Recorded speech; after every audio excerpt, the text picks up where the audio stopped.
जिंदाबाद बीएसपी जिंदाबाद, जिंदाबाद जिंदाबाद बीएसपी जिंदाबाद। बीएसपी की क्या पहचान नीला झंडा हाथी निशान, बीएसपी की क्या पहचान नीला झंडा हाथी निशान। चढ़गुंडों की छाती पर बटन दबाओ हाथी पर, चढ़गुंडों की छाती पर बटन दबाओ हाथी पर, ना जाति पर ना पाती पर बटन दबाओ हाथी पर। तुमने सब आगे बढ़ो हम तुम्हारे साथ है, तुमने सब आगे बढ़ो हम तुम्हारे साथ है। बहुजन समाज पार्टीचा विजय असो, विजय असो, बहुजन समाज पार्टीचा विजय असो, विजय असो। महापुरुषों के सम्मान में बीएसपी मैदान में, महापुरुषों के सम्मान में बीएसपी मैदान में, नारी के सम्मान में बीएसपी मैदान में।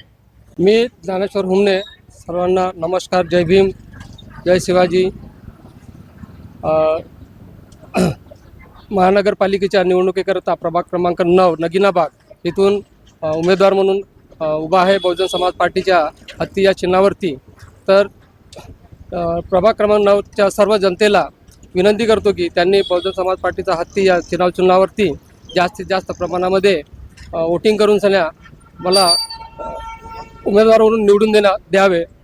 या प्रभागामध्ये मी आज प्रचार करत असताना सुरुवातीच्या दिवसापासून असं लक्षात आलं आहे की मागेच एक आपलं व्हिडिओ बनली होती, त्या व्हिडिओमध्ये सांगितलं होतं की इराई नदीचं जे पाणी आहे त्या पाण्याचा प्रवाह आपल्या इकडे येतो आणि त्याच्यामुळे खूप नुकसान होतं आमच्या जनतेचं। तसंच या वार्डामध्ये फिरत असताना, प्रत्येक वार्डामध्ये फिरत असताना असं लक्षात आले की इथल्या नाल्या बरोबर नाही आहेत, रस्ते ओपन नाले आहेत, रस्ते नाही आहेत, मुलांसाठी गार्डन नाही आहेत खेळण्यासाठी, ते नाही आहेत, ओपन नाले आहेत त्याच्यावर पॅक करायसाठी, असे बऱ्याच लोकांनी मला बोलून आपल्या भावना व्यक्त केलेल्या आहेत। त्याच्यामुळे आपण सर्वात प्रथम या जे छोट्या छोट्या ज्या गोष्टी आहेत, नळाच्या पाण्याची व्यवस्था नाही आहे बरोबर, जे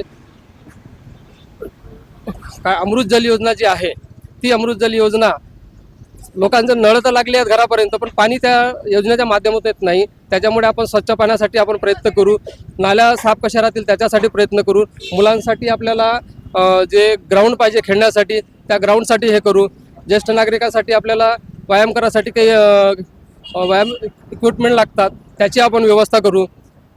आणि रस्त्याची जी दुर्व्यवस्था झालेली आहे, ज्या ज्या ठिकाणी रस्ते पोहोचलेले नाहीत आपण त्या रस्त्यांचं सुद्धा आपण त्या पद्धतीनं काम करू।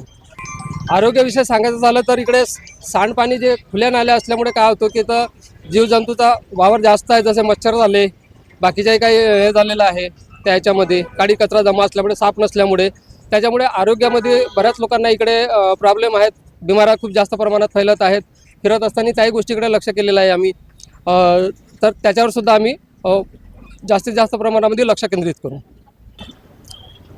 आज या निवडणुकीच्या माध्यमातून साम दाम दंड भेद जसं की बघितलेलं आहे, प्रचाराच्या खूप मोठ्या मोठ्या गाड्या फिरत आहे, बॅनर लागत आहेत, तर या एक 8-10 दिवसाच्या याच्यामध्ये पैशाचा सुद्धा गैरव्यवहार होऊ शकतो असं। तर लोकांनी जागृत मतदार आहेत, सुशिक्षित मतदार आहेत, कमीत कमी आपला वोटाचा जो अधिकार आहे ते चांगल्या पद्धतीने करतील किंवा विकला नाही जाणार अशी आपल्याला अपेक्षा आहे। आणि याच माध्यमातून सर्व जनतेला विनंती करतो की त्यांनी प्रामाणिकपणे आपला वोटाचा अधिकार बजवावा अशी मी त्यांना विनंती करतो।